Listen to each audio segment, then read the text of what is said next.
नमस्कार, DNA news line में आप सभी का हार्दिक स्वागत है। बड़ी खबर आ रही है। बताया जा रहा है कि भारत आदिवासी पार्टी ने उम्मीदवार दीपक भाई कुराड़ा के नामों का किया ऐलान। लोकसभा चुनाव 2024 को लेकर दादरा नगर हवेली में भारत आदिवासी पार्टी द्वारा आज उम्मीदवार दीपक भाई कुराड़ा के नाम का ऐलान किया है।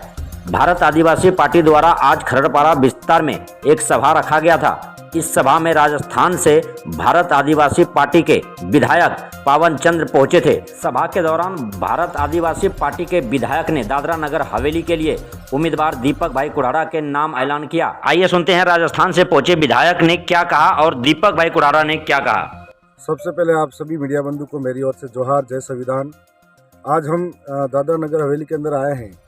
हम यहाँ पर जो भारत आदिवासी पार्टी है उसके मार्फत से यहाँ पर दीपक भाई को सांसद प्रत्याशी घोषित करने आए हैं। साथ में यहाँ पर दलित, शोषित, पीड़ित, वंचित जो देश की आवाज़ है और इस भारत देश के मूल मालिक हैं, उनको आज तक मालिकाना हक नहीं मिला है। शोषित वर्ग है, पीड़ित वर्ग है, जहाँ पर इस इलाके के अंदर यहाँ ट्राइब्स की जो ज़मीन है उस पर हज़ारों फैक्ट्रियाँ खुली हुई है, लेकिन उसका फ़ायदा यहाँ के ट्राइब्स को नहीं मिला, यहाँ के शोषित वर्गों को नहीं मिला, पीड़ितों को नहीं मिला। यहाँ पर आज भी ऐसा इनके मार्फत से ऐसे कई जन आंदोलन किए गए जिसके माध्यम से स्टूडेंट को छात्रवृत्ति तक दिलवाई गई। यहाँ पर लोगों के लाइट बिल तक सुविधा इनके आंदोलन के बाद पे ये सब हुआ। उससे पहले सरकार की नींद नहीं खुली और सरकार आज हमें लड़ने की ज़रूरत देश के अंदर इसलिए है कि केंद्र की सरकारें और दोनों मिलीजुली सरकार है। जो हमारे इस इलाके के अंदर तो कमल कांग्रेस कहते हैं, जो मिलकर चुनाव लड़ती है।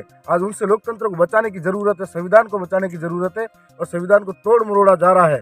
हमारे एक एक अधिकारों को छीना जा रहा है और जल जंगल जमीन को छीना जा रहा है। और ये जंगल जमीन की लड़ाई है, आदिवासियों की लड़ाई है, दलितों की लड़ाई है, ST SC OBC माइनॉरिटी की लड़ाई है, जिसको इस लोकतंत्र के पवित्र मंदिर के अंदर, जहां हम कह सकते हैं सांसद और विधानसभा जहाँ कानून बनते हैं, उनके अंदर जाकर हमारी आवाज़ को पैरवी कर सके। इसलिए एक स्वतंत्र आवाज़ इन सब की सहमति से हम लोग आगे भेजना चाह रहे हैं। पर ये हम लोग राजस्थान ही नहीं, देश के अलग अलग कोने के अंदर, चाहे दादरा नगर हवेली हो, आंध्र प्रदेश हो, महाराष्ट्र हो, मध्य प्रदेश हो या फिर हम छत्तीसगढ़, झारखंड हो, हर इलाके में देश के अंदर एक ही आवाज़ के साथ कि कमल कांग्रेस को हटाओ और संविधान बचाओ, इस आवाज़ के साथ लड़ाई लड़ रहे हैं। और इसी आंदोलन का हिस्सा है हम लोग और उसके मार्फत से ये काम कर रहे हैं कि चुनाव लड़ना। मैं एक साधारण परिवार का व्यक्ति हूँ। मैं दरियावत विधानसभा से आता हूँ, प्रतापगढ़ डिस्ट्रिक्ट है राजस्थान के अंदर। जहाँ एक साधारण परिवार से आता हूँ, ना कोई मेरा पिता मंत्री रहे, ना कोई करोड़पति है। वहाँ की जनता, वहाँ के आवाम, जिसका मैं 100 बार शुक्रिया करूँ, जिन्होंने धरातल की आवाज़ को एक राजस्थान की महापंचायत और विधानसभा के अंदर रखने के लिए मुझे भेजा है। इसी प्रकार से दादरा नगर हवेली की आवाज़ को, यहाँ के लोगों के लिए मूलभूत सुविधा की आवाज़ को, या पीड़ित, शोषित, वंचित की आवाज़ को ले जाने के लिए इन दीपक भाई के ऊपर भरोसा जता रहे हैं। ये इनकी आवाज़ को सांसद सभा तक पहुंचाएंगे ताकि यहाँ के लोगों के लिए रोजगार भी मिले, नौकरी मिले और यहाँ के लोगों के लिए सारी सुविधा भी मिले। उस उद्देश्य से हम यहाँ पर आए हैं। सभी दादरा नगर हवेली की जनता को जोहार करता हूँ, मेरे कार्यकर्ताओं को जोहार करता हूँ और भारत आदिवासी पार्टी राजस्थान के हमारे जो पार्टी के वरिष्ठ यहाँ नेतागण आए हैं उनको भी जोहार करता हूँ। आपका सवाल जो है कि हमारे ऊपर जो पार्टी ने और दादरा नगर हवेली की जनता ने विश्वास किया है और दादरा नगर हवेली के आने वाले चुनाव में, लोकसभा के चुनाव में हमको भारत आदिवासी पार्टी का प्रत्याशी के रूप में घोषित किया है। उसके लिए मैं दादरा नगर हवेली की जनता और भारत आदिवासी और नगर हवेली के हमारे तमाम कार्यकर्ताओं का मैं तहे दिल से आभार मानता हूँ और शुक्रगुजार।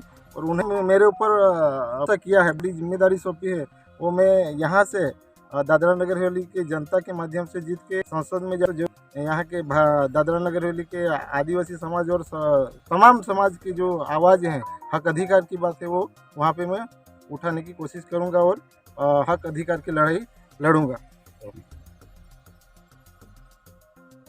माध्यम से मैं ये बताना चाहता हूँ कि बीजेपी की जो हालत है दादरा नगर हवेली में, आप सभी को और हमारे जनता को पूरी तरह से उससे जनता अवगत है और आप भी अवगत है।